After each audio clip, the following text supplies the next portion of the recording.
Alright, hey everybody, and welcome back to Pimp My Cobra MkIV. My name is Shadow, and this is Episode 3.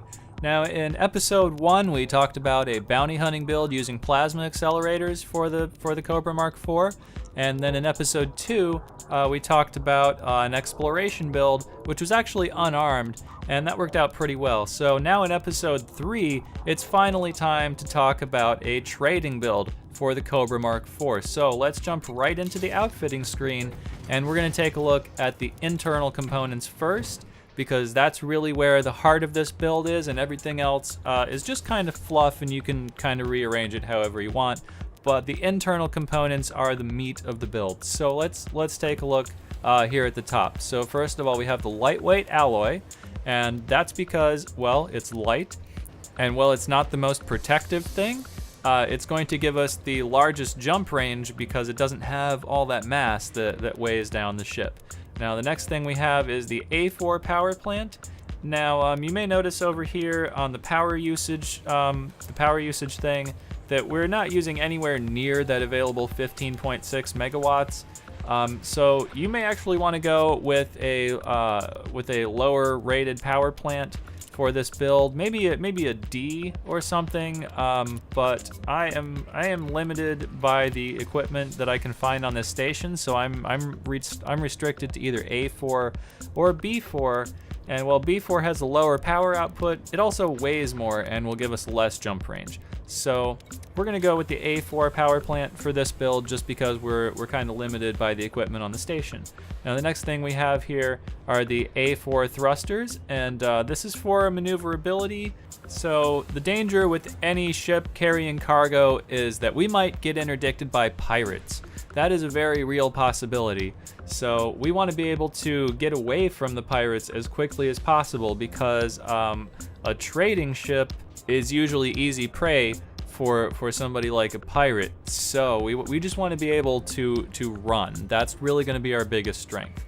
So A4 thrusters. The next thing we have here is the A4 frameshift drive. Now with trading, just like exploration, we want to have the longest jump range that we can. Although that's not the primary focus of the build, but it is very helpful to be able to jump farther because we're going to be making a lot of jumps in between stations where we're trying to buy and sell goods and stuff. They can be pretty far apart, but we'll see that when we take a look at it. So for now, we have the A4 frameshift drive, and I wouldn't probably go with anything lower because, again, we do want the maximum jump range. So next up, we have the D3 life support module. Now, if you come under attack, your best bet is to run with a trading build because we don't have the shields to sustain a very long fight. We only have D3 shields on this ship, just like for our exploration build. And again, that's because our focus is not primarily combat. Our focus is really how much cargo we can transport at one time. So our best bet is to run away. So if you get down to that point where you've lost your shields, then you just need to get out of there because you don't have the hull to be taking hits on your hull, and that's not a good situation for you. So an upgraded life support module is really not going to help you in this kind of build. So the next thing we have is the A3 power distributor. Now, we do have some weapons on this build. This is not an unarmed build like the exploration build because we are most likely going to get interdicted. So the A3 power distributor is going to help us fire our lasers as quickly as possible, and it's also going to help us fire our booster as quickly as possible, as well as recharge our shields at a decent rate. Although our shields, being D3, are probably not going to help us that much. I mean, if we take a couple hits from like a federal dropship or something, yeah, we're probably just going to have to be running, but, you know, we have a couple seconds to get out of there anyways. So next up we have the D3 sensors. Now, sensors are not incredibly important in this build since, you know, we're not looking for ships or really targets or anything. We're just going station to station to station, trading cargo and stuff like that. Now, something that is very important in this build, however, is fuel capacity. Now, we don't have a fuel scoop on this build because we're not just going out into the unknown. For the most part, we're going to be docking at stations a lot, so we can just refuel at stations. But the important factor here is that we want to be able to jump as many times as we can without having to make extra stops where we're not actually picking up cargo. So having 36 tons of fuel, we have another fuel tank down here at the bottom, is going to help us do that pretty efficiently. I really doubt that we'll actually drain this fuel tank too far, or the entire fuel reservoir too far, in our upcoming cargo run here, or our upcoming trade route run here. So we'll see how this works out. Now, the most important thing about to remember about a trading vessel is you want to be able to carry as much cargo as possible. So most of our class 4 compartments are fitted with cargo racks, so 16, 16, 16. Then we have our D3 shield generator, of course, and then we have class 3, a class 2 cargo rack, and this will give us a total of 60 tons of available cargo space. And that's pretty good for a ship this size. Is it amazing? No, not really, but it's pretty good for a ship like this. Now, yeah, obviously we could get a bigger transport ship whose primary focus is trading, but remember, this is actually a multi-role ship, so it's not primarily a trader, it's not primarily a combat ship, and it's not primarily an exploration ship, but it can do any one of those roles. It's like a jack-of-all-trades ship, but the downside of that is master of none. So that is the trade-off you make when you take the Cobra Mark IV. But it's pretty good. It's pretty good for what you're getting and what you're paying for the ship and what you're paying for the equipment on it. And that is pretty much all of the equipment on our internal spaces, or internal compartments. So let's take a look at the hard points. So we do have some weapons, as I was saying before. Now we have 2 D2 gimbaled beam lasers. Now, in the event that we do get into a combat situation, we want to actually be able to defend ourselves. Now, this is not meant to take this ship out into a resource extraction site or a conflict zone or anything like that. You will die if you do that. I'm pretty sure, and this is why. Now, our beam lasers are going to be able to burn through pretty decent amounts of shielding at pretty decent rates. However, our missile racks, here's what we have here. So we have Seeker, we have Class 1 Seeker missile racks. Now, these missiles pack a punch. The damage is up there. The downside to this is that we can only have 6 of them at a time. So we have 3 of these missile racks, so that'll give us 18 missiles. However, just be aware that we're actually going to be firing 3 of these missiles at one time, and because they're Seekers, we're probably going to connect with our target, and they will do a lot of damage. But again, the downside is the amount of times we can use this weapon system. This is really just meant for if we get interdicted, now we have a way to defend ourselves in the event that we can't run away or something. Like what if we're up against, I don't know, like Python or an Anaconda or something and it has us mass locked? Well, in the event that we end up fighting an Anaconda in this ship, we're probably toast anyways. But we have a fighting chance with this weapon system since we're only up against one ship.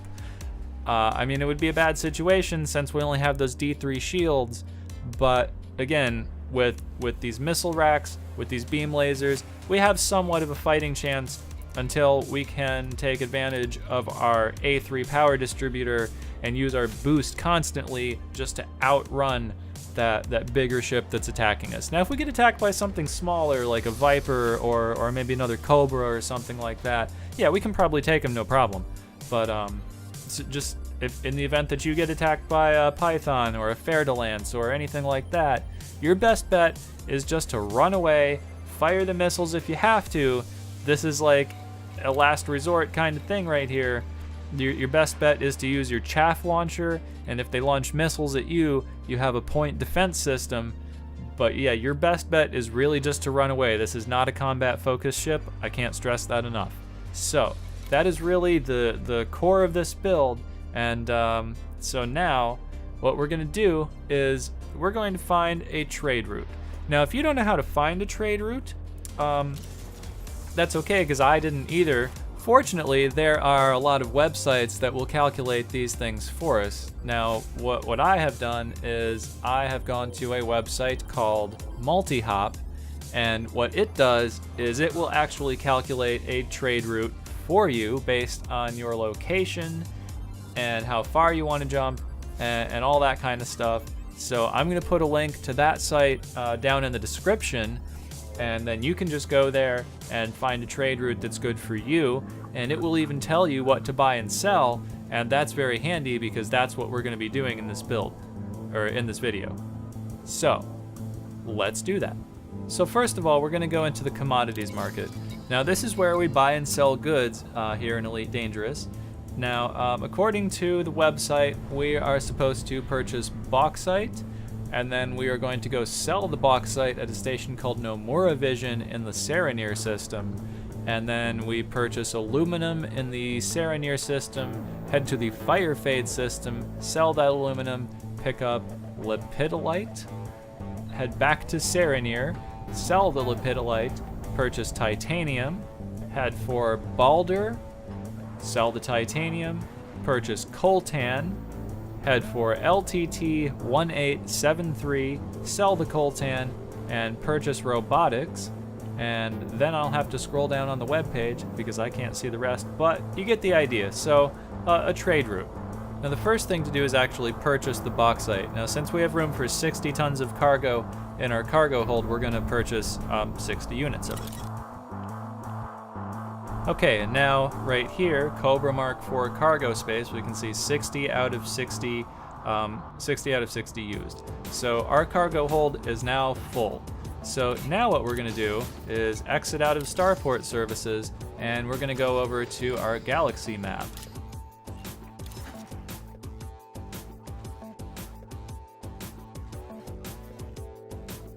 And then that's it. That is the first part, except the getting there, and that's what we're going to do right now. We're going to launch the ship and begin our journey to Nomura Vision. So 3 jumps to Saranir. So let's do that. Here we go. Slow and I'm just letting go. Imagine eternal blue just melting down on you.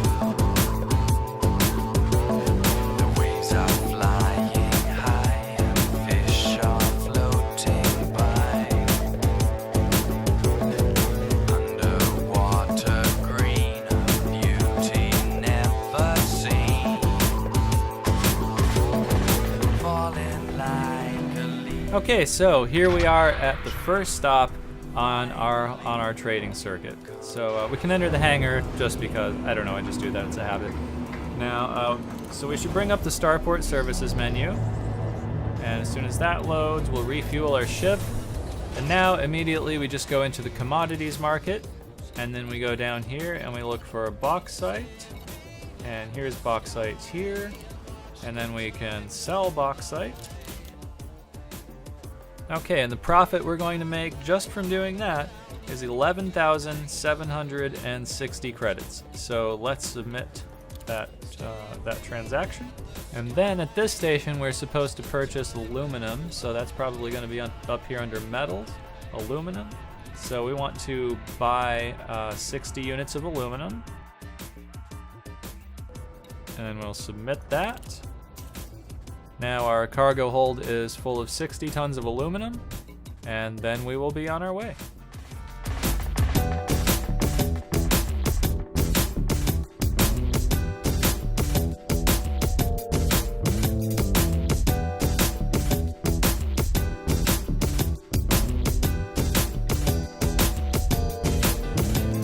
The air is breathing slow and I'm just letting go. Imagine eternal blue just melting down on you. Okay, now that we've arrived at Milne Vision, we'll go into the hangar, starport services, and we'll basically repeat the same process but with aluminum this time. So we'll refuel the ship, we'll go into the commodities market, we will go down to metals, aluminum, and now we are going to sell all of our aluminum. And our profit here is 16,920 credits. Let's submit that, and we'll sell that 60 tons of aluminum. Okay, and there we go. And now at this station, we are supposed to purchase lepidolite. So I'm not actually sure what lepidolite is. Perhaps it's a mineral. Ah, here it is. Okay, so we're supposed to purchase lepidolite. And so now we will put 60 tons of lepidolite in our hold. Cargo hold at maximum capacity. Thank you, computer. And then we're supposed to actually go back to Nomura Vision in Serenir to sell that. And then we sell that and purchase titanium. Okay, so let's do that.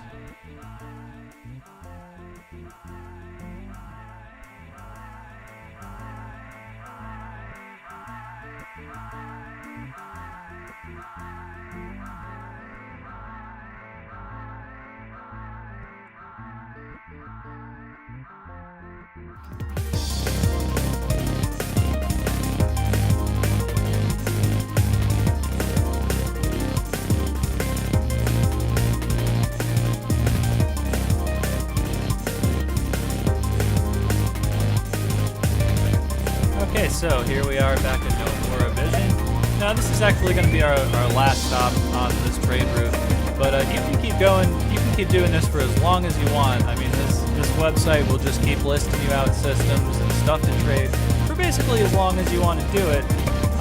But I think that by now you pretty much get the idea of what we're doing. We're just buying one thing, selling it at someplace else, buying some more stuff and selling it at another place. And we're basically just going to do that over and over again. But so now we're going to go into the commodities market here, and we're going to sell our lepidolite, which is under minerals. And here we go, for a profit of 21,600 credits. So we'll submit, and there we go. And basically that's it. Now again, you can keep going doing this as long as you want. I will have the link to the website that will give you the trade routes down in the description, so you can find that. But yeah, basically that's going to do it for this video. So let me know what you thought down in the comments. So if you guys are enjoying this series, let me know down in the comments, because I mean, if you guys want more, I will keep doing more. In fact, for episode 4, I want to talk about a mining build for this ship. So if you guys are interested in that, let me know down in the comments, and I'll definitely get that out next week. So I'm going to try and upload this show on Tuesdays, so that's when you guys can tune in for Pimp My Cobra MkIV. So if you guys like this video, hit that thumbs up button, definitely let me know. Also, you can drop me a comment, let me know, and go ahead and subscribe to my channel if you want to see more episodes of Pimp My Cobra MkIV, if you want to see more action figure unboxings, and if you want to see more just general stuff that I put on YouTube. And yeah, that's pretty much it. So guys, I hope you enjoyed this video. Thanks for watching, and I will see you guys in the next one.